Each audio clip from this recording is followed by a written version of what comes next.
Today on Stewart-Cox Family News. As Joe Biden faces increasing pressure to withdraw his candidacy following last week's poor debate performance, Kamala Harris has emerged as the frontrunner to replace him. Stay informed and stay prepared. Now let's see the clip.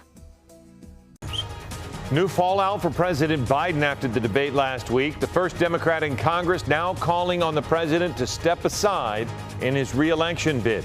You're watching Eyewitness News at 11:30. We're live on ABC 7, Hulu, and wherever you stream. I'm Philip Palmer, and the White House defiantly pushing back on growing concerns about whether President Biden is fit to serve another term.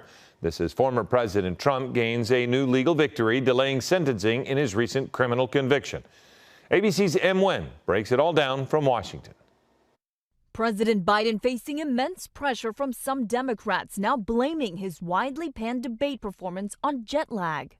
At a fundraiser in Virginia, Biden saying he wasn't very smart for going on 2 foreign trips earlier in June, telling donors he, quote, almost fell asleep on the stage. But the president returned 12 days before taking the stage with former President Trump, with sources saying his debate prep included time for rest. Now, the first congressional Democrat, Lloyd Doggett of Texas, expressing on CNN what some only dare to say in private, that President Biden should drop out. He delivered us from Trump then. He could be delivering us to Trump this year. Even former Speaker Nancy Pelosi on the president's mental acuity, admitting on MSNBC. I think it's a legitimate question to say, is this an episode or is this a condition?